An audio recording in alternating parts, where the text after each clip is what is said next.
नमस्कार, जोहार। न्यूज 11 भारत देख रहे हैं आप। आपके साथ मैं हूं अभिषेक भारती। जो कहूंगा सच कहूंगा और डंके की चोट पर कहूंगा। और डंके की चोट पर एक बात कह रहा हूं कि बचिए, नहीं तो बचिएगा नहीं। कड़वी बात है लेकिन सच बात है। वो क्या है कि आजकल लोगों को सुझाव पसंद नहीं आते। लोगों को कहिएगा कि मास्क पहनिए तो वो कहेंगे कि क्या प्रधानमंत्री मास्क लगाते हैं जो हमें कह रहे हैं मास्क लगाने के लिए। लोगों को कहिएगा कि सोशल डिस्टेंसिंग का पालन कीजिए तो कहेंगे कि मुख्यमंत्री सोशल डिस्टेंसिंग का पालन कर रहे हैं कि आप हमें कह रहे हैं। और लास्ट में फिर मरने भी लोग ही लगते हैं। सबसे बड़ी दिक्कत यही है कि कोरोना का सीधा असर आम जनता पर पड़ता है। कोरोना का सबसे ज्यादा असर आम जनता पर पड़ता है। सुबह से अब तक की मैं बात बता दूं, अब तक कम से कम 50 ऐसे फोन कॉल्स में रिसीव कर चुका हूं जिन कॉल्स में लोगों की चिंता यह है कि भैया तबीयत गड़बड़ाएगी तो ऑक्सीजन की व्यवस्था हो जाएगी ना, पिछला बार जैसा बेड का तो कमी नहीं ना होगा। डरते हैं लोग, डरते हैं लोग, लेकिन मानने को तैयार नहीं होते। मैं दावा करता हूं कि सिर्फ इस वक्त रात के 8 बजने वाले हैं, आप सड़क पर निकल जाइएगा, सिर्फ घूमते फिरते आनंद लेने के लिए आपको लोग मिल जाएंगे। अभी भी लोग पिकनिक मनाने जा रहे हैं नए साल के लिए। और कोरोना का जो आंकड़ा बढ़ रहा है उस आंकड़े की मैं बात बताऊंगा तो आपको डर लगने लगेगा। तो इसीलिए मैं कह रहा हूं कि सावधान हो जाइए। वो वक्त आ गया है जिसको नहीं आना चाहिए था। आज इसी की चर्चा करेंगे, इसी पर बातचीत होगी। कई सारे डॉक्टरों से जुड़ेंगे। आपके मन में अगर कोई सवाल है तो फेसबुक पर हमारा ये कार्यक्रम लाइव देख सकते हैं आप, और वहां पर आप अपने सवाल पोस्ट कीजिए ताकि हम डॉक्टरों से उन सवालों के जवाब ले सकेंगे। तमाम बातें होंगी डंके के चोट पर।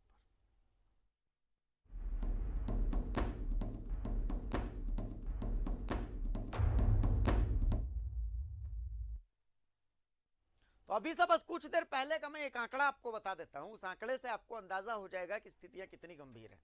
यह आंकड़ा मेरे पास रिम्स से है, Rajendra institute of medical sciences, Jharkhand का सबसे बड़ा सरकारी अस्पताल। 218 नए संक्रमित सिर्फ रिम्स में मिले। आप सोचिए, 218 नए संक्रमित। अभी से 1 घंटे पहले की ये खबर है कि 218 नए संक्रमित सिर्फ रिम्स में मिले हैं। 105 रिम्स के पेशेंट हैं, रांची के 68 हैं, उसमें खूंटी से 45 हैं। अब आप सोचिए कि क्या स्थिति है। और आपको स्थितियां मैं बता देता हूं कि सदर अस्पताल में ओरमांझी, बुंडू, सोनाहातू, यहां पर ऑक्सीजन प्लांट का प्रशासन मॉक ड्रिल कर रहा है कि अगर आपात स्थिति आई तो क्या हम उसके लिए तैयार हैं। तो क्या प्रशासन बेवकूफ है ना? कुछ सोचकर ही ये हो रहा होगा ना। सदर अस्पताल रांची के लिक्विड मेडिकल ऑक्सीजन शुरू करने के लिए वहां पर अनुमति मिल चुकी है। लिक्विड मेडिकल ऑक्सीजन प्लांट के रिफिलिंग के लिए बाकायदा ऑर्डर दे दिया गया है। तो यानी अब ऑक्सीजन की कमी नहीं होगी। लेकिन वैसी स्थिति हम आने ही क्यों दें? उससे पूछिए जिसने किसी अपने को कोरोना के दूसरे काल में खोया है। जब सेकेंड फेज था कोरोना का, त्राहिमाम मचा हुआ था। स्थितियां क्या थी हर किसी ने देखा है, मुझे बताने की जरूरत नहीं है। क्या अब भी हम नहीं मानेंगे? क्या अब भी हम नहीं सुधरेंगे? क्या अब भी हम इसे हंसी में लेंगे? क्या अब भी हम कहेंगे कि प्रधानमंत्री और मुख्यमंत्री मास्क क्यों नहीं लगा रहे? क्या अब भी हम ये बहाने बनाएंगे कि भैया चुनाव रैलियों में तो ये नहीं है, वो नहीं है, तो फिर ऐसा क्यों वैसा क्यों? अरे भाड़ में जाने दीजिए दुनिया को। अभी अपने आप को देख लीजिए, अपने परिवार को बचा लीजिए। आपको मैं बता रहा हूं कि सावधान हो जाइए। संकट की घड़ी आ गई है। देश भर में कोरोना के मामलों की वृद्धि हो रही है। महाराष्ट्र, दिल्ली, तमिलनाडु, केरल और पश्चिम बंगाल में सबसे ज्यादा कोरोना केस सामने आ रहे हैं। पिछले 24 घंटे में भारत में 1,41,986 नए मरीज मिले हैं। एक्टिव केसेस की संख्या 4,72,169 हो गई है। आप सोच रहे हैं आंकड़ों को? सोचिए। और झारखंड का पूरा स्वास्थ्य विभाग ही कोरोना से संक्रमित होने की कगार पर पहुंच गया है। यानी वो लोग जिनके कंधे पर आपको बचाने की जिम्मेदारी है, आपको बचाते बचाते वो खुद कोरोना संक्रमित हो रहे हैं, उनका तो लिहाज कीजिए।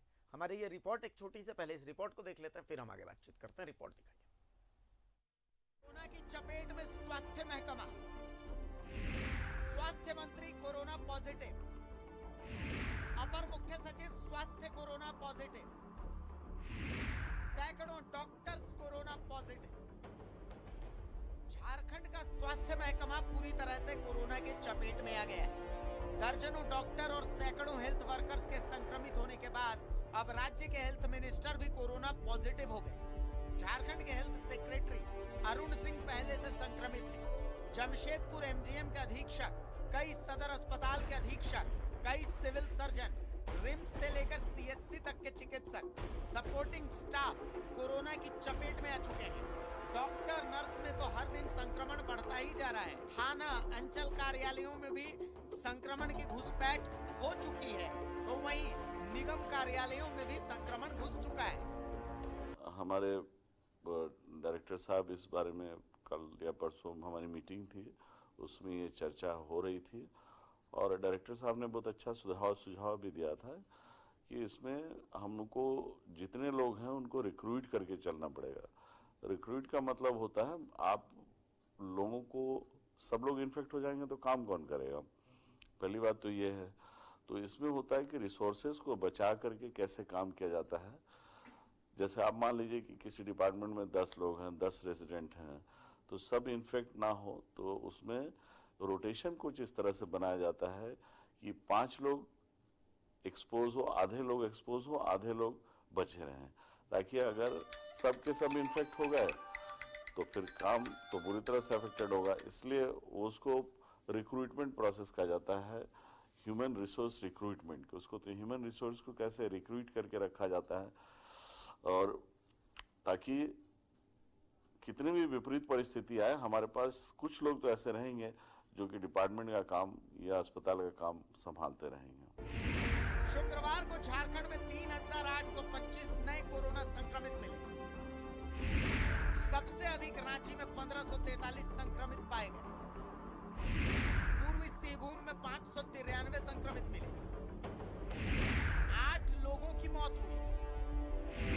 राज्य में एक्टिव केस की संख्या 17,206 पहुंच गई। कोरोना से अब तक राज्य में 5,161 लोगों की मौत हो चुकी है। इसी बीच इन सब आंकड़ों के बावजूद रिम्स के बाहर की एक तस्वीर भी हम आपको दिखा देते हैं। कोरोना के तीसरे लहर से निपटने के लिए लगातार स्वास्थ्य विभाग ये दावे कर रहा है कि बेहतर इंतजाम किए जा रहे हैं। यही कारण है कि सभी सरकारी से लेकर निजी अस्पतालों को कई तरह के दिशा निर्देश दिए गए हैं ताकि कोरोना के संक्रमित मरीजों को किसी तरह की कोई समस्या नहीं हो। मैं इस वक्त राज्य के सबसे बड़े सरकारी कोविड अस्पताल में हूं और आप देखिए मेरे पीछे यह रिम्स का ट्रॉमा सेंटर है, जहां अभी भी 32 से ज्यादा कोरोना के संक्रमित मरीज जो है वो भर्ती है और उनका इलाज चल रहा है। लेकिन उन सब के बीच पिछले कई मिनटों से यहाँ एक एम्बुलेंस पड़ा है और इस एम्बुलेंस में कोरोना के एक संक्रमित मरीज भर्ती हैं, लेकिन अब तक इन्हें अस्पताल के अंदर नहीं ले जा सका है, अब तक इन्हें भर्ती नहीं किया गया है। आइए और बताइए कि क्या समस्या है, कहां से आए हैं और कब से यहाँ खड़ा है अस्पताल के दहलीज पर। बस गुरु नानक से आए हैं सर, 1 घंटा हो रहा है, थोड़ा कागज उगज बनवा रहा है, उसके बाद में होगा बोला। अगर अस्पताल आके भी एक एक घंटा अगर खड़ा रहना पड़े मरीज को तो क्या फायदा। अब हम लोग कैसे बताएं सर, अभी से तो अब इसी सब जानेंगे। आपको लगता तो होगा ना कि भाई अस्पताल, आप तो एम्बुलेंस खूब तेज भगा के लाए होंगे कि चलो हो जाए और मतलब हम लोग को जल्दी हो जाए बोल के, मगर आने के बाद तो यहाँ सर टाइम हो ही जाता है। ऐसा क्या हुआ कि यहाँ आने के बाद ब्रेक लग गया 1 घंटा। हाँ हाँ सर, वो कागज उगज बनने में थोड़ा टाइम लग जाता है क्या सर। प्रोसेस जो है उसको तो आसान होना चाहिए ना कि कोई भी मरीज आया एम्बुलेंस में 5 मिनट 10 मिनट में जो पेपर बने तुरंत ट्रॉली के माध्यम से उसको पेशेंट के लिए तो जल्दी होना चाहिए सर, मगर क्या बोलेंगे हम लोग।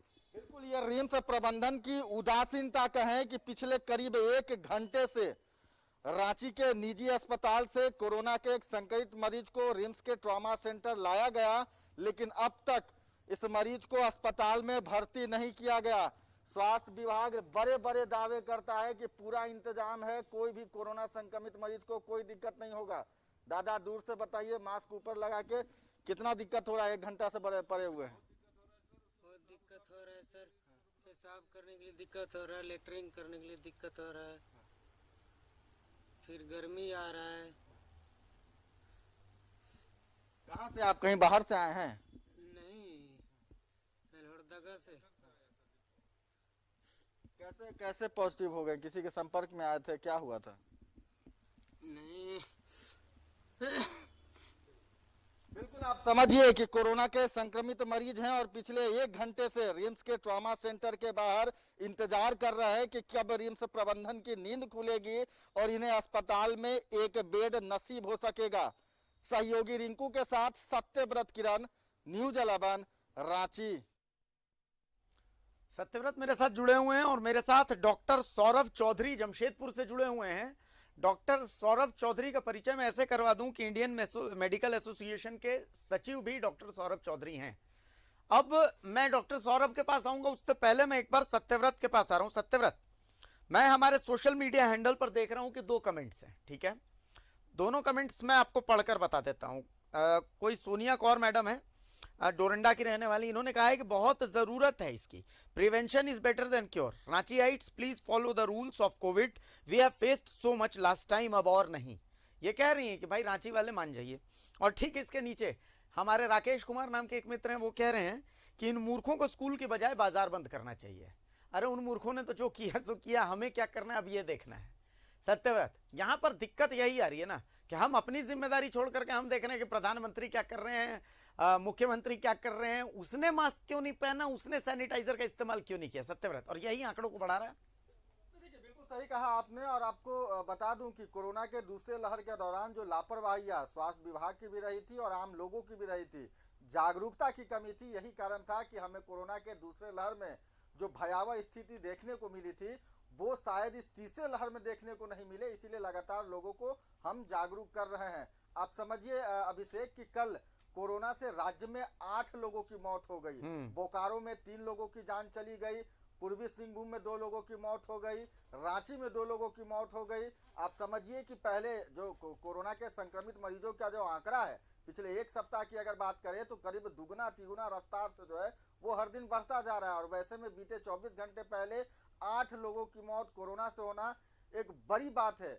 दूसरा जो सबसे बड़ा चिंता का विषय है कि स्वास्थ्य विभाग जिसके जिम्मे इस कोरोना के महामारी तीसरे लहर से लड़ने की जो है वो जिम्मेवारी है, उसके जो टीम के जो कैप्टन है यानी कि सूबे के जो स्वास्थ्य मंत्री हैं बन्ना गुप्ता, वो कोरोना के संक्रमित हो गए। जो स्वास्थ्य विभाग के उप कप्तान हैं अपर मुख्य सचिव अरुण कुमार सिंह, वो 2 दिनों पहले ही कोरोना के संक्रमित हो गए थे। और हर दिन अभिषेक, हर डॉक्टर जो है वो कोरोना के संक्रमित हो रहे हैं। रिम्स के ज्यादातर सीनियर डॉक्टर जो है वो कोरोना के संक्रमित हैं। सदर अस्पताल की बात करें जहां तीसरे और चौथे तल्ले को कोविड वार्ड के रूप में विकसित कर दिया गया है, वहां लगातार चिकित्सक और नर्स जो है वो कोरोना के संक्रमित हो रहे हैं। वैसे में सबसे बड़ा सवाल और सबसे बड़ा चिंता यही होता है कि अगर कोरोना के यह योद्धा स्वास्थ्य मंत्री, स्वास्थ्य सचिव और चिकित्सक जिनके भरोसे कोरोना के इस महामारी का युद्ध लड़ा जा रहा है, वैसे अगर योद्धा ही कोरोना के संक्रमित हो जाएंगे तो अस्पताल में संक्रमित मरीजों का इलाज आखिर कौन करेगा। अभिषेक, डॉक्टर सौरभ चौधरी हमारे साथ हैं। डॉक्टर साहब, लोगों के मन में अभी भी उलझन है। उलझन ये है कि वैक्सीन लगवाए हैं, इसके बावजूद कोरोना पॉजिटिव हो रहे हैं। मैं एक छोटा सा उदाहरण दे रहा हूं। आज मेरे एक मित्र कह रहे थे कि भैया बताइए, स्वास्थ्य मंत्री ने क्या वैक्सीन नहीं लगवाई थी? दोनों वैक्सीन लगवाई है लेकिन फिर भी कोरोना पॉजिटिव हो गए। क्या अपर मुख्य सचिव स्वास्थ्य ने कोरोना की वैक्सीन नहीं लगवाई थी लेकिन फिर भी कोरोना पॉजिटिव हो गए? तो अभी भी लोगों के मन में तरह तरह का संशय है, और ये संशय कैसे दूर किया जाए लोगों के मन में? डॉक्टर सौरभ चौधरी एक चिकित्सक होने के नाते क्या सजेशन देते हैं? जब वैक्सीन लगाया गया था तो ये दावा कभी नहीं किया गया था कि ये कोरोना से फुल प्रूफ बचाएगा, लेकिन ये दावा जरूर किया गया था कि ये कोरोना के गंभीर लक्षण से बचाएगा। और वो भविष्यवाणी सही साबित हो रही है। जो ये 3rd वेरिएंट है जिसको हम लोग ओमिक्रॉन बोल रहे हैं, हालांकि अभी ये हम कंफर्म नहीं है क्योंकि जीनोम सीक्वेंसिंग झारखंड में अभी नहीं हो पा रही है, बट अगर ये देखा जाए तो सिम्टम्स बहुत ही माइल्ड है लोगों में। जो वैक्सीनेटेड लोग हैं उनमें सिम्टम्स बहुत माइल्ड है और वो 2 से 5 दिनों में स्वस्थ होते नजर आ रहे हैं। बनिस्पत की जो 2nd वेव था जिसमें मोर्टेलिटी रेट काफी ज्यादा थी, हॉस्पिटलाइजेशन रेट काफी ज्यादा थी, इस बार वो काफी कम है, खासकर जिन्होंने डबल डोज वैक्सीन लिया हुआ है। तो ये बात तो देखी जा रही है। तो लोगों को ये समझना पड़ेगा वैक्सीन का इंपॉर्टेंस। और जिन्होंने अभी भी नहीं लगाया है उनको तत्काल वैक्सीन लगवाना चाहिए। डॉक्टर साहब, एक बात जो है वो समझना चाह रहे हैं कि मैं 10 लोगों से अगर बात कर रहा हूं तो 10 में से 8 लोग ऐसे हैं जिनके गले में खराश है, थोड़ा सा गला चोकिंग की समस्या है, जी बिल्कुल, सर्दी है, बिल्कुल। खांसी है, बुखार है, यस मतलब इन्फ्लुएंजा और कोरोना, जी, जी। इसके बीच में अभी एक मतलब वायरल फीवर जो है, वायरल फीवर, फ्लू और ये जो जी। कोरोना है, ये तीनों चीजों का एक मिक्सचर सा नजर आ रहा है। तो क्या ऐसा भी कुछ है क्या कि मतलब फ्लू और कोरोना बिल्कुल का सही कुछ है। मतलब इसको लेकर के थोड़ी कंफ्यूजन भी हो रही है? देखिए, चूंकि ये सीजन भी है फ्लू का, ठंड का सीजन है, तो बहुत से लोगों में नॉर्मल फीवर भी वैसे भी होता है। और कोरोना है कि नहीं है ये तो टेस्ट के द्वारा ही कंफर्म हो पाएगा। लेकिन जो सिम्टम्स आप बोल रहे हैं वो सिम्टम्स अभी देखे जा रहे हैं। बॉडी एक, हेडेक, माइल्ड फीवर और कॉफ विद स्पुटम, बलगम वाला कॉफ हो रहा है। सेकेंड वेव में जो कोरोना के सिम्टम्स थे उसमें ड्राई कॉफ था, तो कुछ डिफरेंशिएशन है, लेकिन कुल मिला के सिम्टम्स बहुत माइल्ड है और रिकवरी रेट काफी फास्ट है, हॉस्पिटलाइजेशन काफी कम है, जो कि हमारे हित में है। तो कोरोना मान के ही इसको सिम्टम्स को माना जाएगा, लेकिन आरटीपीसीआर ही कंफर्म कर पाएगा कि कोरोना है कि नहीं है। तो मतलब आरटीपीसी क्षमा कीजिए, तो क्या आरटीपीसीआर ये डिफरेंशिएट करने में सक्षम है कि कोरोना और वायरल फीवर दोनों के बीच का डिफरेंस हाँ। क्या है? वायरल फीवर वाला अगर आरटीपीसीआर टेस्ट अंडरगो करे तो क्या उसका कोरोना रिजल्ट नेगेटिव आएगा? जी नहीं, मैं ये नहीं बोल रहा हूं, मैं ये बोल रहा हूं कि ये देखा जा रहा है कि अभी हमारे एक्सपीरियंस से कि इस तथाकथित वेरिएंट में भी जो हमारे स्टैंडर्ड टेस्टिंग मटेरियल्स हैं, जो रैट है और आरटीपीसीआर है, वो सक्षम है। ये माना गया है आईसीएमआर के द्वारा भी कि वो सक्षम है कोरोना के इस वेरिएंट को डिटेक्ट करने के लिए भी। इसलिए आरटीपीसीआर और रैट का जो इंपॉर्टेंस सेकेंड वेव में था वो थर्ड वेव में वो भी लागू है और वो सक्षम है। बिल्कुल, उसी से हम डिफरेंशिएट कर पाएंगे कोविड है कि नहीं है। सत्यव्रत मेरे और जहां साथ हैं। तक प्रश्न है वेरिएंट का, वो तो जीनोम सीक्वेंसिंग के बाद ही हम कर पाएंगे। बिल्कुल, सत्यव्रत मेरे साथ है। सत्यव्रत, एक थ्योरी ये भी कहती है कि देखिए जैसे ही टेस्ट बढ़ेगा आंकड़े तो बढ़ेंगे, ठीक है, सिंपल सी चीज है।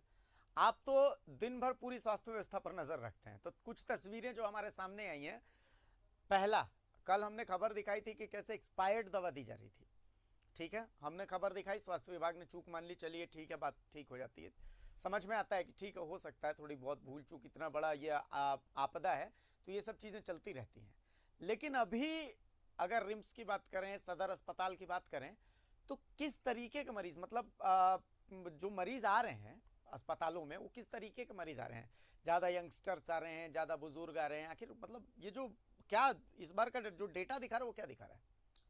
तो देखिए, सबसे पहले समझना होगा कि ज्यादा टेस्टिंग होने से ज्यादा पॉजिटिव लोग मिल रहे हैं, ऐसा नहीं है। पॉजिटिविटी रेट देखा जाता है, यानी कि अगर आप 100 सैंपलों की जांच कर रहे हैं, वर्तमान की अगर बात करें तो उन 100 सैंपलों में आपको 30 से 40 जो है वो कोरोना के संक्रमित मिल जाएंगे। पहले अगर आज से 3-4 महीने पहले चले जाएं, उस वक्त जब वही 100 लोगों की जांच की जाती थी तो एक आध लोग पॉजिटिव मिलते थे, यानी कि जो पॉजिटिविटी रेट है वो बढ़ा है। और जैसे ही पॉजिटिविटी रेट बढ़ता है, स्वास्थ्य विभाग जो है वो ज्यादा से ज्यादा टेस्टिंग के प्रक्रिया में लग जाती है। और यही कारण है कि हर दिन जो है वो हजारों लोगों का जो है वो कोरोना सैंपल लिया जा रहा है और उसके टेस्ट किए जा रहे हैं ताकि पता लगाया जा सके। देखिए, अभी की अगर बात करें तो अभी जो भी कोरोना के संक्रमित मरीज पाए जा रहे हैं, अभिषेक, ज्यादातर परिवार, आप किसी भी घर चले जाइए, वहां के कोई ना कोई एक सदस्य आपको सर्दी, खांसी, बुखार, किसी भी समस्या से ग्रसित जरूर मिल जाएंगे। ये आम लोगों का अभी हो गया है कि आप किसी भी व्यक्ति से बात करें तो हर 10 व्यक्ति में से आपको 5 व्यक्ति ऐसा मिलेगा जो कि इस मामूली लक्षण से जो है वो पीड़ित है। और वही व्यक्ति अगर कोरोना का जांच करा रहे हैं तो ज्यादातर लोग पॉजिटिव मिल रहे हैं, यानी कि सर्दी, खांसी, बुखार जैसा जो सिम्टम है उसको नजरअंदाज करने की जरूरत नहीं है। अगर 2-3 दिनों के अंदर में अगर आपका सर्दी खांसी ठीक नहीं होता है तो जरूरी है कि जल्द से जल्द जो है उन्हें कोविड जांच करा लेना चाहिए और अपने आप को आइसोलेट हो जाना चाहिए। कोई भी व्यक्ति, आप इस बात को अभी मत समझें कि सामान्य फ्लू है या कोरोना है। जैसे ही सर्दी खांसी जैसी कोई समस्या होती है, तुरंत लोगों को आइसोलेशन में चले जाना चाहिए। अपने घर के किसी कमरे में जो है वो जो है अपना सुरक्षा को देखते हुए, परिवार के बाकी लोगों को देखते हुए अपने आप को आइसोलेट कर लेना चाहिए। 2 से 3 दिन के अगर में अगर आपका सर्दी, खांसी, बुखार ठीक नहीं होता है तो तुरंत कोविड जांच कराकर जो भी डॉक्टरी सलाह है वो आप ले सकते हैं। रिम्स की अगर बात करें अभिषेक, तो रिम्स में करीब 35 जो है वो कोरोना के संक्रमित मरीज हैं। उनमें से 3 ऐसे मरीज हैं जिन्हें की ऑक्सीजन पर रखा गया है। हाई फ्लो ऑक्सीजन पर अब तक कोई भी मरीज नहीं है और यह तीनों वैसे मरीज हैं जिनकी उम्र ज़्यादा हो चुकी है, जो पहले से किसी दूसरे बीमारी, थायराइड, ब्लड शुगर या फिर किसी तरह के लंग्स ट्रांसप्लांट की समस्या से रहे थे या कोई दूसरे बीमारी से पूर्व में ग्रसित थे और अब कोरोना के पॉजिटिव पाए गए हैं, वैसे लोगों को यह ज़्यादा नुकसान कर रहा है। फिलहाल अभी जो संक्रमण है वो 5 से 7 दिनों के अंदर में ठीक हो जा रहा है। जितना जल्दी यह संक्रमण फैल रहा है उतना ही जल्दी इस संक्रमण से लोग जो है वो उबर पा रहे हैं। बावजूद जरूरत है कि लोग सतर्क रहें। बिल्कुल। हाई फ्लो ऑक्सीजन की आपने बात करी तो डॉक्टर सौरभ चौधरी हमारे साथ हैं। मैं एक बात, जो एक सवाल है सर, जो एक चिकित्सक ही इसका जवाब दे तो ज़्यादा अच्छा होगा। मैं अपना जो मेरे साथ हुआ, मैं आपको एक बात बता रहा हूँ। हुआ यूं कि सुबह के समय में हम लोग चाय पीने के लिए 4-5 दोस्त मिलते हैं, जुटते हैं। अब कोरोना के कारण तो नहीं जुट पा रहे हैं, लेकिन पिछले 3 दिनों से तो नहीं हो पा रहा, लेकिन उससे पहले हम बैठे हुए थे। तो उसमें से एक मित्र का ये कहना है, और मैंने कईयों के मुंह से ये सुना कि भैया अस्पताल कोरोना पॉजिटिव हो जाइए लेकिन अस्पताल मत लेके जाइए मरीज को, इसलिए क्योंकि कोरोना से मौत से ज़्यादा मरीजों की मौत हार्ट अटैक, हार्ट फेलियर हो जाने के कारण हुई। और उसका कारण ये बताया गया कि हमारा शरीर जो है वो एडेप्टेड है जिस ऑक्सीजन फ्लो के लिए। जब आप हाई ऑक्सीजन फ्लो देते हैं तो जो हमारा हार्ट है वो उससे एडेप्ट नहीं कर पाता। इतने हाई पावर का एंटीबायोटिक्स और पता नहीं क्या क्या डॉक्टर्स दे देते हैं, पैरासीटामोल्स दे देते हैं। तो ये कारण है कि पिछले कोरोना के काल में जो मौतें हुई थी उसमें से 60% मौतें इसी हाई फ्लो ऑक्सीजन से एडेप्ट न कर पाने के कारण, हार्ट फेल हो जाने के कारण हुई थी। तो इसमें कितनी सच्चाई है या ये कोरी अफवाह, कोरी बकवास है? नहीं, इसमें कोई सच्चाई नहीं है। अगर ऑक्सीजन सैचुरेशन आपका 94 के नीचे आएगा इस वेरिएंट में भी, इस वेव में भी, तो हॉस्पिटलाइज होने की हिदायत वैसे भी दी जाएगी आपको। और हाई फ्लो ऑक्सीजन की रिक्वायरमेंट, हाई फ्लो ऑक्सीजन उसी को दिया गया है जिसको रिक्वायरमेंट थी, जिसका सैचुरेशन 80 के नीचे गया या 70s में गया। और वैसे मरीजों में लाखों ऐसे मरीज हैं जो हाई फ्लो ऑक्सीजन की वजह से आज इस दुनिया में है, जी रहे हैं, अपने परिवार के साथ रह रहे हैं। तो ये जो धारणा है कि हाई फ्लो ऑक्सीजन से हार्ट फेलियर हो गया, ये सब कोरी अफवाह है। ऐसी कोई बात नहीं है। हॉस्पिटलाइजेशन ने बहुत से लाखों लोगों को सेकेंड वेव में बचाया है। डॉक्टर ने अपनी जान पर खेल के बचाया है। हमारे कई डॉक्टर्स, हमारे सैकड़ों डॉक्टर संक्रमित हो गए, कई डॉक्टर हमारे शहीद हो गए। इसलिए ये धारणा बनाना कि अस्पताल में जाके मृत्यु हो गई, ये सरासर गलत बात है, बिल्कुल भी गलत बात है। जहां पर माइल्ड सिम्टम्स है वहां होम आइसोलेशन में लोग ठीक हुए, ये बात सही है। लेकिन जहां सिम्टम्स खराब थे, हॉस्पिटलाइजेशन की दरकार थी, वो हॉस्पिटलाइज हुए और उसमें से कईयों की जान हम लोगों ने बचाई है। इसलिए लोगों को ये धारणा मन में नहीं बनानी चाहिए। हाँ, ये बात है कि इस वेव में सिम्टम्स माइल्ड हैं, हॉस्पिटलाइजेशन रेट बहुत कम है, हम लकी हैं इसके लिए।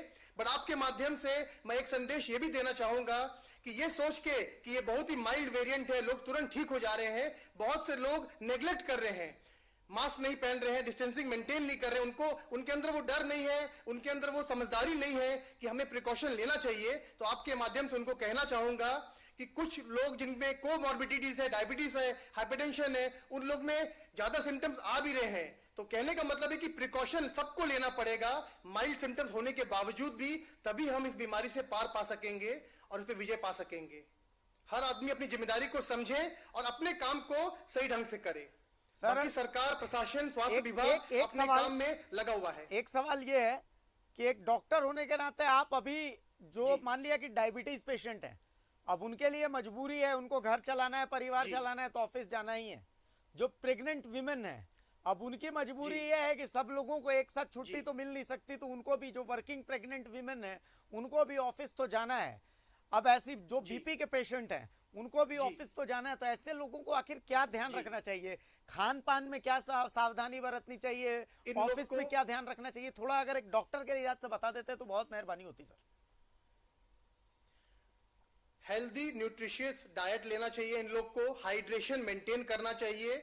और आम लोगों की तुलना में इन लोगों को, जो हाई रिस्क पेशेंट्स हैं, हाई रिस्क इंडिविजुअल्स हैं, इन लोगों को सोशल डिस्टेंसिंग, मास्क वगैरह का इस्तेमाल बिल्कुल रेगुलरली, नियमित करना चाहिए।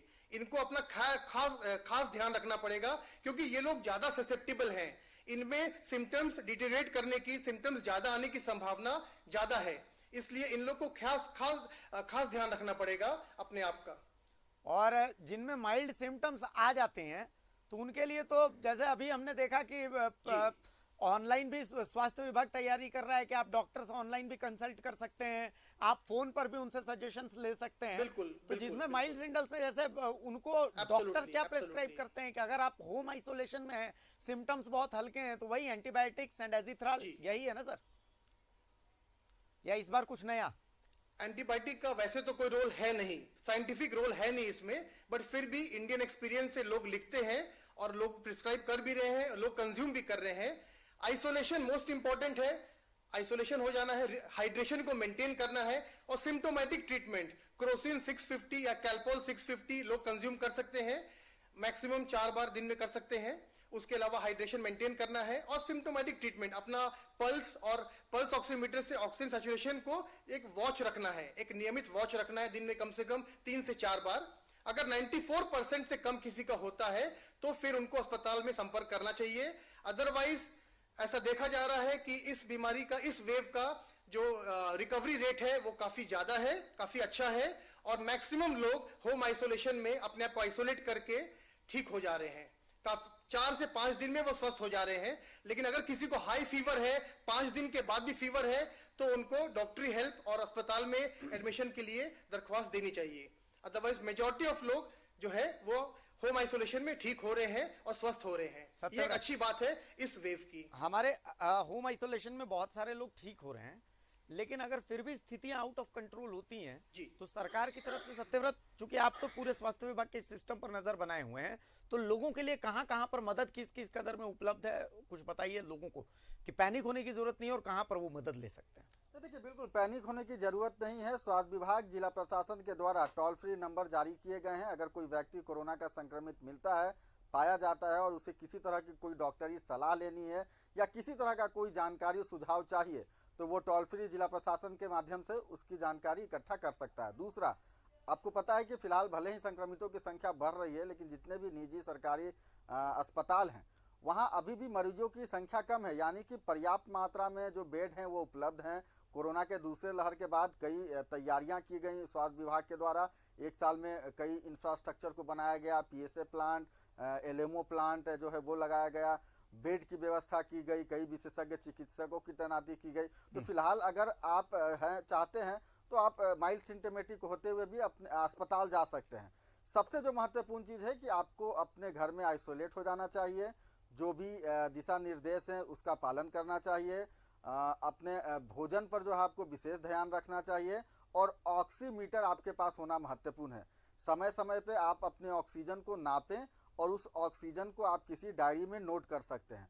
यानी सपोज दैट, मान लीजिए किसी व्यक्ति का ऑक्सीजन लेवल 98 है और 2-3 घंटे बाद फिर वो अपना ऑक्सीजन लेवल नापेगा, तो वो एक रीड मैप बना सकता है, मीटर बना सकता है, और 1 दिन के बाद इस बात को पता किया जा सकता है कि ऑक्सीजन लेवल जो पहले था, यानी जो सबसे पहले जो ऑक्सीजन लेवल जांच की गई थी और उसके बाद अब इस बीच में ऑक्सीजन लेवल बढ़ा है या घटा है। अगर ऑक्सीजन लेवल सामान्य है, ऑक्सीजन लेवल अगर बढ़ा है, तो आप पूरी तरह से फिट हैं और अपने घर पे ही होम आइसोलेशन में रहकर आप ठीक हो सकते हैं। लेकिन अगर आपका ऑक्सीजन लेवल लगातार गिरता जा रहा है, तो वैसे में ज़रूरी है कि जो भी नज़दीकी कोविड अस्पताल है आप वहां जाएं और तुरंत वहां एडमिट हो जाएं, क्योंकि चिकित्सकों की जो टीम है वो तैयारी में है, वहां पर आपको जो भी सेवा है, सुविधा है, वो मिल सकेगी। तो पैनिक होने की ज़रूरत नहीं है, खासकर उन लोगों को जो कि युवा हैं, पहले से किसी भी तरह के बीमारी से ग्रसित नहीं रहे हैं, तंदुरुस्त हैं, जिन्होंने वैक्सीन ले लिया है, वैसे लोग आराम से अपने घरों पर ही होम आइसोलेशन में ठीक हो सकते हैं। लेकिन अगर कोई बुजुर्ग है, कोई बच्चा है, या फिर किसी दूसरे बीमारी से ग्रसित रहा है, वैसे जो मरीज हैं उन्हें जरूर अस्पताल ही जाना चाहिए। अभिषेक। डॉक्टर सौरभ, एक सवाल हमारे दर्शकों का आ रहा है कि अगर बुखार नहीं हो, स्टिल कोरोना पॉजिटिव हो, तो ऐसे में क्या मेडिकेशन चेंज होती है? नहीं, बुखार बहुत से लोगों में नहीं भी है। माइल्ड बॉडी एक जो क्लासिकल सिम्टम देखा जा रहा है वो बॉडी एक है, और एक लेथार्जी है, एक थकान जैसी फीलिंग आती है, और कॉफ भी बहुत लोग को है। बट अगर बुखार नहीं है और अगर टेस्ट पॉजिटिव है, RT-PCR या रैट पॉजिटिव है, तो वो कोरोना की श्रेणी में ही आएंगे। जी, चलिए डॉक्टर सौरभ, बहुत शुक्रिया आपका कि आपने अपना वक्त दिया हमें। सत्यव्रत आपका भी बहुत शुक्रिया, लेकिन लोगों आप कहीं जाइएगा मत, इसलिए क्योंकि अगर आपके मन में कोई सवाल है, कोई उलझन है, तो अभी और भी डॉक्टर्स हमारे साथ जुड़ेंगे। हम कोशिश कर रहे हैं कि आपके मन में जो सवाल है उन सवालों के जवाब हम यहीं बैठे बैठे आपको दिला सकें, वो भी विशेषज्ञों से। तो कहीं मत जाइएगा, हमारे सोशल मीडिया प्लेटफॉर्म पर भी ये प्रोग्राम लाइव है। आप फेसबुक पर आकर के फेसबुक लाइव में हमारे कार्यक्रम को देख करके और वहां पर सवाल पूछ सकते हैं। अगर आपके मन में कोई सवाल है तो हम उन सवालों के जवाब कोशिश करेंगे कि डॉक्टर से लें। सत्यव्रत को बहुत शुक्रिया, सौरभ को बहुत शुक्रिया। डंके की चोट पर जारी रहेगा, बस एक छोटा सा ब्रेक लेते हैं, ब्रेक के बाद वापस आएंगे। तो कई और सवाल हैं जिन सवालों के जवाब हम समझने की, जानने की कोशिश करेंगे, क्योंकि जानेंगे तभी कोरोना को हराएंगे। एक छोटा सा ब्रेक।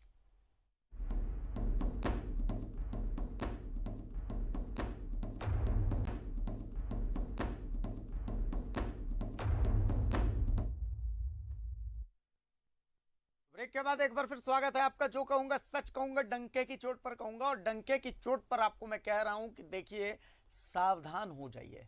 आपको लग रहा होगा कि ये आदमी बार बार आकर के हमें ही ज्ञान क्यों देता है, इतना ज्ञान तो हमारे पास भी है। देखिए, ज्ञान तो है, लेकिन इस ज्ञान का हम इस्तेमाल नहीं करते। अगर ज्ञान का इस्तेमाल करते तो हम जो है अपने आप को भी सुरक्षित रखते, अपने परिवार को भी सुरक्षित रखते। अब मैं आपको कुछ तस्वीरें दिखाता हूँ, रांची की वो तस्वीरें हैं। एक बार वो तस्वीर दिखा दीजिए कि मास्क को लेकर के हम सड़क पर एक बार चेक करने के लिए सिर्फ निकले कि भैया स्थितियां क्या है।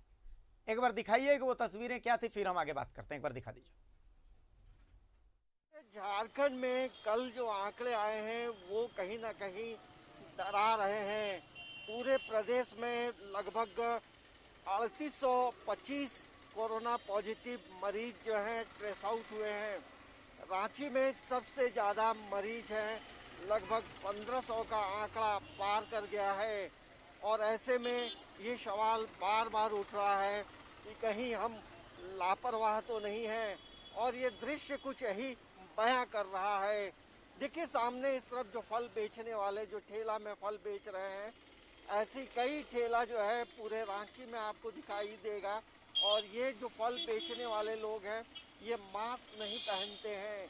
ये तस्वीर यही बता रहा है कि यही छोटी छोटी लापरवाही जो है हमें भारी पड़ रही है। और दूसरी बात ये भी है, कई ऑटो वाले देखेंगे वो भी मास्क नहीं पहनते हैं और कैपेसिटी से ज़्यादा पैसेंजर बैठाते हैं।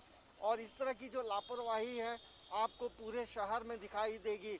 और यही वजह है रांची जो है हॉट स्पॉट इलाका बन गया है। लगातार मामले बढ़ रहे हैं और कल रांची में लगभग 8 लोगों की मौत पूरे झारखंड में हुई है। रांची में 2 मौत है, धनबाद में है। तो कुल मिलाकर ये कहा जा सकता है कि अब कोरोना का जो भयावह रूप है वो दिखाई दे रहा है।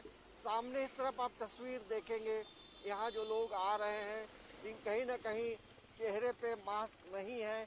और यही छोटी छोटी लापरवाही जो है हमारी परेशानी बढ़ा रही है। ये एक चिंता की बात है।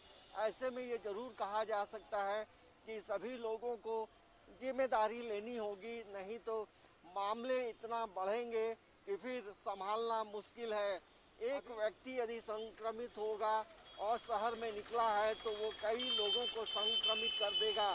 तो ये तस्वीर अल्बर्ट एक्का चौक की हम आपको दिखा रहे हैं कि सामने जो फल बेचने वाले ऐसे कई ठेले हैं, लगभग सैकड़ों की संख्या में ठेले जो हैं शहर में घूमते देखे जा सकते हैं, लेकिन चेहरे पे मास्क नहीं है। तो तमाम लोगों को सजग रहने की ज़रूरत है, क्योंकि कोरोना अपना पाँव पूरी तरह से पसार रहा है और उसकी स्पीड भी काफ़ी है। न्यूज़ 11 भारत के लिए कैमरामैन कुणाल के साथ अंजनी कुमार। तो जो देखा है आपने सामने देख लिया, कितने लोग मास्क लगाए आपको नजर आ रहे थे। अब लोगों को ये शिकायत होगी, फल वाले को दिखाए तो कहते हैं कि भैया रेस्टोरेंट वाले मास्क नहीं लगाते, आप वो क्यों नहीं दिखाते। रेस्टोरेंट वालों को आप दिखाइएगा तो कहेंगे कि भैया 5 स्टार वाले जो हैं वो मास्क नहीं लगाते, आप वो क्यों नहीं दिखाते। 5 स्टार वालों को हम जब दिखाते हैं तो पता चलता है कि भैया मुख्यमंत्री मास्क क्यों नहीं लगाते, आप उनको क्यों नहीं दिखाते।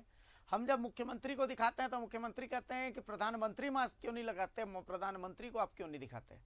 अब इसी चक्कर में होता यह है कि हमें नाम मिल जाता है कि हम गोदी मीडिया हैं, दलाल मीडिया हैं, फलाना मीडिया है, ठिकाना मीडिया है। लेकिन स्थितियां बताता हूं मैं, आप देख लीजिए कि राज्य के स्वास्थ्य मंत्री कोरोना पॉजिटिव हो गए हैं, अपर स्वास्थ्य सचिव कोरोना पॉजिटिव हो गए हैं, मनरेगा आयुक्त कोरोना पॉजिटिव हो गई हैं। मतलब बड़े बड़े अधिकारी, बड़े बड़े मंत्री, नेता सब कोरोना पॉजिटिव हो रहे हैं। कोरोना ये थोड़ी देख रहा है, चेहरा चिन्ह रहा है कि ना इसका चेहरा सुंदर है तो इसको हमको पॉजिटिव करना है, इसका चेहरा सुंदर नहीं है तो इसको हमको पॉजिटिव नहीं करना है। भैया इस मामले में वो सेक्युलर है। आपने पिछली बार से भी सबक नहीं लिया। सोशल मीडिया के कमेंट्स तो यही बताते हैं कि आपको फर्क नहीं पड़ता कितने लोग मर रहे हैं, जी रहे हैं, आप नहीं सुधरेंगे। हमारे साथ फिलहाल 2 चिकित्सक जुड़े हुए हैं, डॉक्टर प्रदीप भट्टाचार्य, एचओडी हैं रिम्स ट्रॉमा सेंटर के, और डॉक्टर राजकुमार सिंह धनबाद से हमारे साथ जुड़े हुए हैं, बीएसओ हैं। दोनों डॉक्टर्स का मैं बहुत स्वागत करता हूं। मैं सबसे पहले डॉक्टर प्रदीप भट्टाचार्य के पास आ रहा हूं। डॉक्टर साहब, सबसे पहले तो आप जैसे डॉक्टर्स को, स्वास्थ्य कर्मियों को न्यूज़ 11 भारत सैल्यूट करता है। इसलिए सैल्यूट करता है कि 50% ऑफ द वर्क फोर्स आप लोगों की कोरोना पॉजिटिव है, स्टिल यू आर फाइटिंग। इस जज्बे को पूरा देश, पूरा विश्व सलाम कर रहा है सर। और इस घड़ी में आप लोगों का खड़ा रहना ही हम लोगों के लिए सबसे बड़ा शक्तिवर्धन है। आप हैं तो हम हैं। तो आगे की क्या तैयारी है सर? चूंकि इतनी बड़ी वर्क फोर्स आपकी कोरोना पॉजिटिव है, तो आने वाले दिनों के लिए क्या रणनीति है?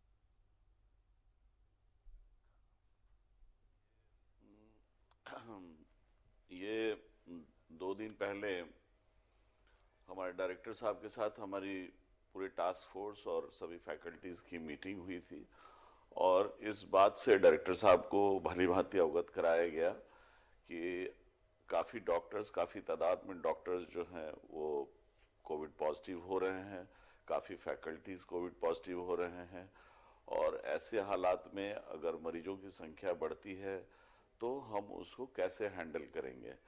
इसके लिए एक प्रॉपर प्लानिंग बनाई गई। प्लानिंग में यह था कि जो सबसे इम्पोर्टेंट चीज़ होता है स्टाफ रिक्रूटमेंट, वो इसका मतलब ये रहता है कि आप सभी डॉक्टर्स को, सभी स्टाफ को और सभी जितने भी वर्कर्स हैं कोविड के लिए काम कर रहे हैं, उनको एक साथ पूरे एक ही साथ वर्कफोर्स की तरफ इस्तेमाल ना कीजिए, क्योंकि बहुत सारे लोग होंगे, सिक होंगे, फिर वो रिकवर करेंगे 4 दिन 5 दिन, फिर वो वर्कफोर्स बैक आएगी। जो वर्कफोर्स काम कर रही थी हो सकता है वो इन्फेक्ट हो जाए, फिर उनको रेस्ट देना जरूरी है, उनको वापस करना जरूरी है। जो हमारे पास एग्जिस्टिंग वर्कफोर्स है उसको डिवाइड करना जरूरी है कि वो कुछ लोग कोविड एरिया में काम करें, कुछ नॉन कोविड में काम करें।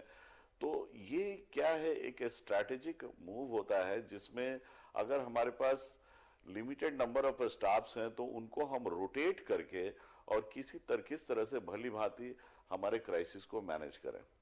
तो ये काफी अच्छे तरीके से डिस्कशन हुआ है। ये आप लोगों के लिए तो बहुत चैलेंजिंग रहने वाला है सर, क्योंकि ऐसे ही जब फुल वर्कफोर्स रहती है तो इतना प्रेशर रहता है, तो जब अल्टरनेट वेज में आप लोग करेंगे तो प्रेशर तो मुझे लगता है कि बहुत ज्यादा बढ़ जाएगा। हम लोगों ने इसीलिए रिक्वेस्ट भी किया है डायरेक्टर साहब से कि भाई बाकी सारे सर्विसेज जो हैं, जैसे ओपीडी सर्विसेज है, आईपीडी में कम से कम मरीज हो, रूटीन ऑपरेशंस को कम से कम कर दिया जाए, सिर्फ इमरजेंसी सर्विसेज को कंटिन्यूड रखें, तो हम भली भांति जितने स्टाफ हैं उनको हम सही तरीके से इस्तेमाल कर सकते हैं। अच्छा, डॉक्टर राजकुमार सिंह हमारे साथ धनबाद से हैं। डॉक्टर राजकुमार सिंह, सबसे पहले तो मतलब हम ये समझना चाहते हैं कि कोरोना की जो इंटेंसिटी है अभी तक तो जो झारखंड में नजर आ रही है वो कम नजर आ रही है, लेकिन धीरे धीरे ये आंकड़ा बढ़ रहा है और कई कई गुना बढ़ रहा है। Every day the fatality rate is increasing, मतलब लोगों के मरने का आंकड़ा जो है वो बढ़ता जा रहा है। तो क्या इसे खतरे की घंटी अब मान ली जाए? क्या अब जरूरत है कि जो थोड़ी बहुत भी हम लोगों में कमियां हैं, चूक हैं, उसको हटा दिया जाए? एक डॉक्टर क्या सजेस्ट कर रहे हैं? देखिए, जब ये थर्ड वेव आने से पहले ही हम लोगों ने जब थर्ड वेव की जो तैयारी की थी, उसमें हमेशा से ये बोला जा रहा था कि जब तक आप अपने आप में कोविड एप्रोप्रिएट बिहेवियर को नहीं अपने रूटीन लाइफ में लाइएगा तो थर्ड वेव को हम लोग न्योता दे रहे हैं। और आज वही हुआ। आज हम लोगों ने न्योता देकर बुलाया थर्ड वेव को कि हाँ भाई आइए, हम लापरवाह हो गए। तो ये सिस्टम जो है हमारे लापरवाही के आलम से ये सारी चीज़ें अभी लगातार बढ़ी। और हमेशा हम लोगों ने यही देखा है, अभी आप जैसा कि आप दिखा रहे थे रांची का और भी जगहों का, दूसरे डिस्ट्रिक्ट का भी, कि लोग बिना मास्क के घूम रहे हैं। तो ऐसा नहीं कि वो आप सिर्फ फोकस रांची के लिए कीजिए, ऑल ओवर इंडिया में हर जगह का यही सिचुएशन है। इसको अगर हम लोग अपने स्तर से अगर सुधार ले, अपनी देखिए अब हमारे पास ये टाइम नहीं रह गया कि हम फिर से वही चीज़ लेकर चले कि नहीं अब लोगों को फिर से जागरूक कीजिए कि मास्क पहनिए, डिस्टेंसिंग मेंटेन कीजिए। अब वो समय नहीं रह गया। अब या तो आप खुद संभलिए और नहीं तो बीमार होइए, और कोई दूसरा ऑप्शन नहीं है। अरे हमारी ड्यूटी है, हम डॉक्टर हैं, हम आपका तो ट्रीटमेंट करेंगे ही करेंगे, लेकिन कहीं ना कहीं आपको भी तो समझदारी दिखानी होगी। बिल्कुल सही बात है, लोगों के ऊपर बहुत बड़ा दारोमदार है। अब मैं आता हूं सर थोड़ा मेडिकेशन से जुड़े सवालों पर। डॉक्टर प्रदीप भट्टाचार्य हमारे साथ जुड़े हुए हैं। डॉक्टर, होम आइसोलेशन के मरीज अभी ज्यादा सामने आ रहे हैं। रिम्स जो है वो तो चलिए ठीक है, तैयार है, स्वास्थ्य विभाग भी तैयार है, बहुत सारी आप लोग कुर्बानियां भी दे रहे हैं ताकि कम से कम ये हो कि किसी मरीज के साथ नाइंसाफी ना हो जाए। लेकिन होम आइसोलेशन में जो मरीज है, ज्यादातर लोगों के साथ देखा जा रहा है गले में खराश है, माइल्ड बॉडी एक है या बॉडी एक है, फीवर है, फीवर एक रेंज में फीवर भी है, सारी चीजें हैं। लेकिन पिछले बार की तरह अब तक कम से कम सांस लेने में तकलीफ या इस तरीके की परेशानियां सामने नहीं आ रही है। आज का ही आंकड़ा कह रहा है कि रिम्स में 218 संक्रमित टेस्ट में निकले हैं। तो मतलब आंकड़ा तो जो है जैसे जैसे टेस्ट का दायरा बढ़ेगा ये आंकड़ा बढ़ता जाएगा। तो अभी क्या क्या सावधानियां बरतनी है, मतलब खाने पीने में, जो डायबिटिक्स हैं उनको क्या क्या ध्यान रखना है, जो बीपी पेशेंट्स हैं उनको क्या क्या ध्यान रखना है, अगर प्रेग्नेंट वीमेन है तो उनको क्या क्या ध्यान रखना है, डॉक्टर प्रदीप भट्टाचार्य?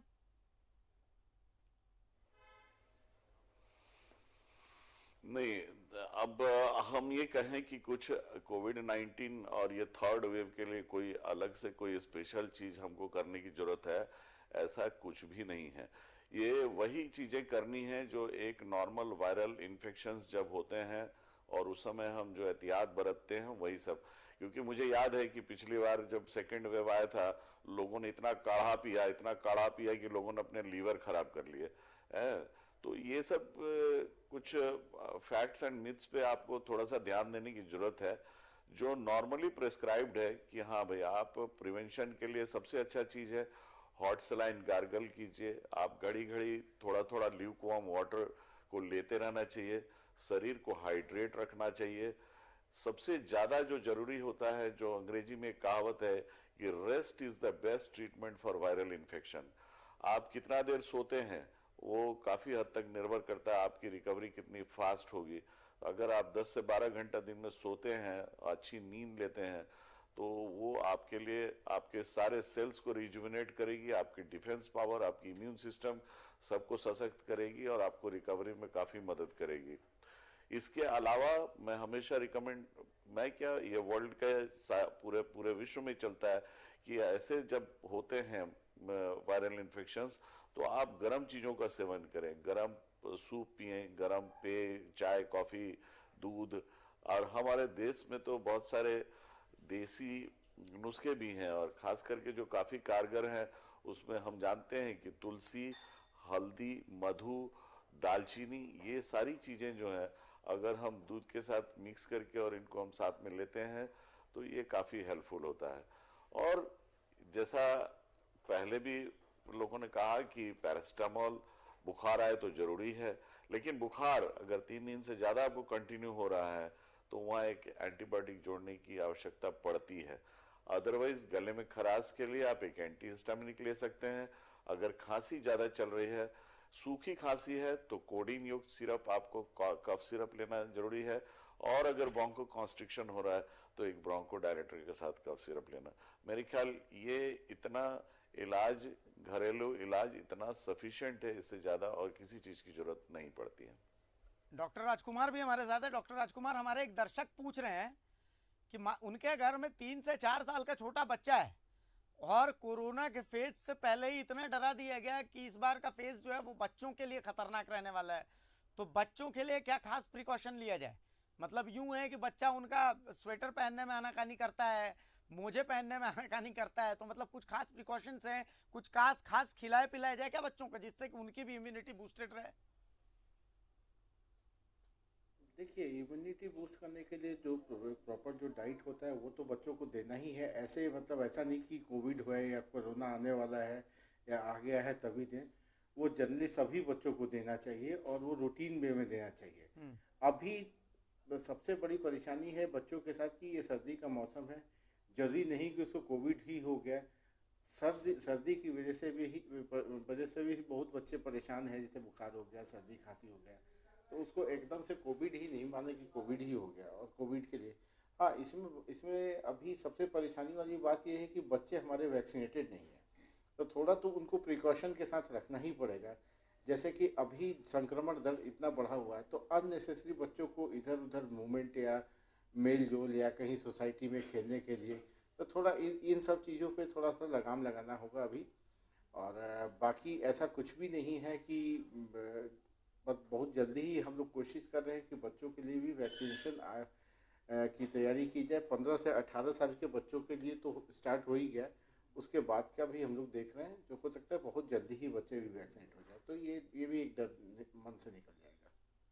बिल्कुल। एक सोशल मीडिया पे ही एक सवाल आ रहा है कि हम एक रूम में 4 लोग रहते हैं, अगर हम में से कोई एक आदमी कोरोना पॉजिटिव हो गया तो हम आइसोलेट कैसे होंगे? तो डॉक्टर, रिम्स में ऐसे लोगों के लिए व्यवस्था है ना डॉक्टर प्रदीप भट्टाचार्य? बिल्कुल व्यवस्था है। और अगर कोई चाहते हैं कि नहीं हमारे घर में परेशानी है मुझे, तो हमारे पास इनफ नंबर्स हैं बेड के, हमें कोई तकलीफ नहीं है उन्हें रखने में।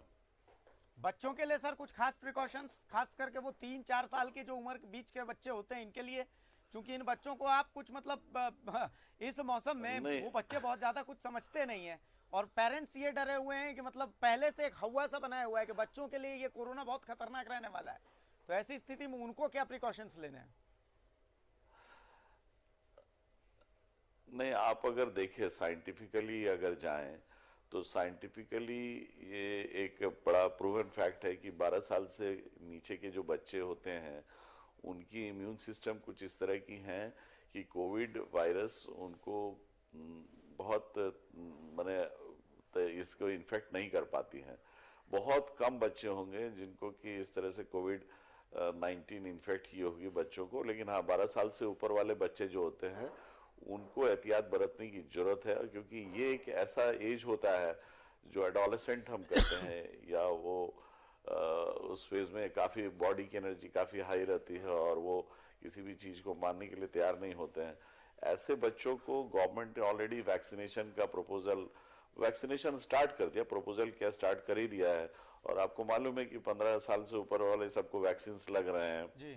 तो मुझे लगता है कि डराने का काम जो है ये तो बिल्कुल नहीं होना चाहिए, क्योंकि जो डर गया सो मर गया, यही तो। बिल्कुल। क्योंकि मुझे याद है पिछले जब सेकेंड वेव में हदस के कारण कितने लोगों ने अपने आप को क्षति पहुंचाई थी, और ना कि अपने आप को क्षति पहुंचाई थी, अपने परिवार को भी क्षति पहुंचाई थी, इवन समाज को भी क्षति पहुंचाए थे।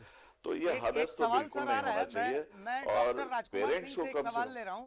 एक दर्शक हमारी पूछ रही हैं कि शी इज 4 months प्रेग्नेंट और उनको ऑफिस भी जाना है, तो ऐसी स्थिति में मतलब खान पान में क्या इंक्लूड उनको करना चाहिए, क्या क्या प्रिकॉशंस उनको लेने हैं? क्योंकि इम्यूनिटी बूस्टर्स वो बहुत ज्यादा कुछ यूज नहीं कर सकती, बहुत कुछ खाने पीने को लेकर के एक्सपेरिमेंट्स नहीं कर सकती।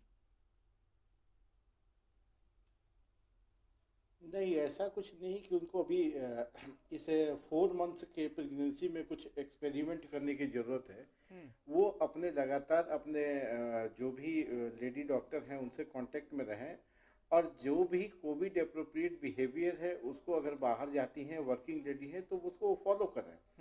और बाकी प्रोटीन रिच डाइट वगैरह तो वैसे भी लोग बोलता है प्रेगनेंसी में लेने के लिए, तो इसमें उनको जरा भी सोचना नहीं है। इम्यूनिटी बूस्ट करने के लिए अभी तो बहुत ढेर सारी चीज मार्केट में आ गई है, तो उसको तो ले ही लें।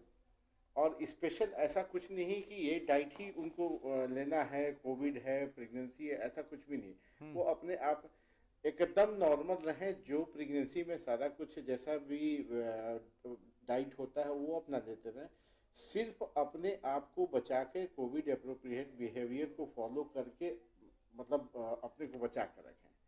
तो ऐसा कोई परेशानी नहीं है। बहुत सारी महिलाएं हैं जो बाहर काम भी करती हैं और कोविड के टाइम में भी काम कर रही हैं। डॉक्टर प्रदीप भट्टाचार्य, एक सवाल और दर्शक पूछ रहे हैं, उनके पिताजी 71 ईयर्स के हैं, ठंड बहुत ज्यादा है तो मतलब उनके कोविड का रिस्क कितना है और उनको क्या क्या प्रिकॉशन देनी चाहिए, कुछ एडिशनल डॉक्टर्स की तरफ से कुछ सजेशन? उनको अलग देखिए क्या है कि अगर घर में ज्यादा लोग हैं तो मेरा ये सजेशन रहेगा कि उनको एक अलग कमरा दें और उनको ठंड में बिल्कुल बाहर ना आने दें, घर के बाहर, और ठंडी हवा ना लगे, लोगों से मिलना जुलना कम रखें, उनको आइसोलेटेड रखें घर में, वो ज़्यादा अच्छा है। मिक्सिंग अगर होती है तो एटलीस्ट जो डिस्टेंस प्रॉपर जो है सोशल, वो जो डिस्टेंस का ब्यौरा हर जगह दिया जाता है उसको प्रॉपरली मेंटेन करें और ऑब्वियसली इससे काफ़ी फायदा होगा, इतना काफ़ी है मेरे ख्याल में। एक सवाल एक और दर्शक का है डॉक्टर राजकुमार सिंह, ये आखिरी सवाल होगा दर्शकों की तरफ से हमारा। दर्शक पूछ रहे हैं कि उनके पिताजी सुबह में मॉर्निंग वॉक को जाते हैं, तो उस मॉर्निंग वॉक के दौरान क्या मास्क उनके चेहरे पर होना चाहिए या मास्क नहीं यूज करना चाहिए, ये सजेशन चाहते हैं डॉक्टर राजकुमार। देखिए मॉर्निंग वॉक के लिए जाते हैं, अभी तो ये स्थिति हो गई शहरों की कि जहाँ भी अगर आप ये दिमाग में रहता है कि मॉर्निंग वॉक करने के लिए किसी पार्क में, किसी सोसाइटी में, किसी क्लब में, कहीं भी अगर जाते हैं तो वहाँ पे आप देखिए कि ऑलरेडी काफ़ी गैदरिंग होता है, काफ़ी लोग आते हैं और काफ़ी मूवमेंट होता है, तो उसमें वो अपना मास्क लगा कर रखें और सोशल डिस्टेंसिंग मेंटेन करके रखें। वॉक करनी अच्छी बात है, वॉक करें, एकदम कोई इशू नहीं, लेकिन जो डिस्टेंस मेंटेन करने का है इसमें डिस्टेंस वो मेंटेन करें और अपना मास्क यूज़ करें वो। चलिए हमने दर्शकों के सवाल तमाम डॉक्टर्स से लिए, डॉक्टर्स ने भी हमें उनके जवाब दिए। मैं शुक्रिया कहता हूं डॉक्टर राजकुमार सिंह का और डॉक्टर प्रदीप भट्टाचार्य का कि लोगों के मन में जो सवाल थे हमने बहुत सारे उनके उन क्वेरीज को पूरा किया। देखिए हम हर संभव कोशिश कर रहे हैं ताकि आप घरों में रहें और सुरक्षित रहें। आपका सुरक्षित रहना बेहद जरूरी है। डॉक्टर राजकुमार सिंह और डॉक्टर प्रदीप भट्टाचार्य ऐसे डॉक्टर्स हैं जो कि फील्ड में जाकर के, डॉक्टर प्रदीप भट्टाचार्य जो कि रिम्स में आपको इलाज करते नजर आ जाएंगे। कोविड का जो वार्ड है उस वार्ड का जिम्मा अगर सबसे पहले किसी के पास है तो वो डॉक्टर प्रदीप भट्टाचार्य के पास है। डॉक्टर राजकुमार सिंह आपको धनबाद में मरीजों का इलाज करते नजर आ जाएंगे। ये लोग अपना घर परिवार छोड़ करके आपके इलाज में इसलिए लगे हुए हैं ताकि आप सुरक्षित रहें।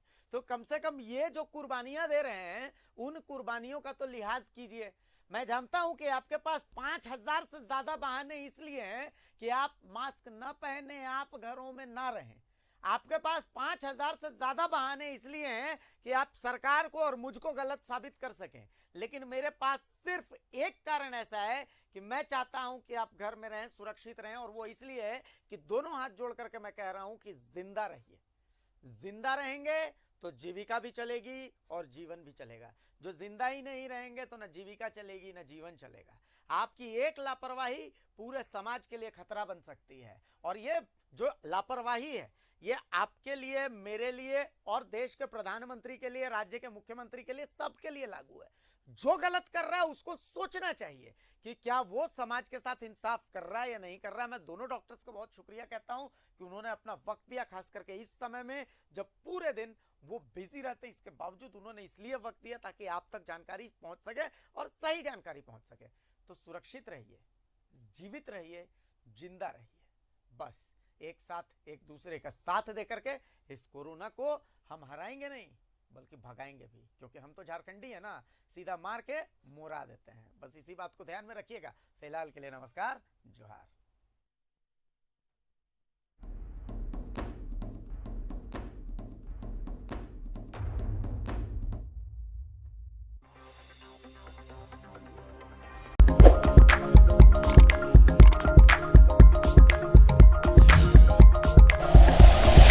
Like and share videos, subscribe करें हमारा चैनल और प्रेस करें बेल आइकॉन। न्यूज़ 11 भारत, सच है तो दिखेगा।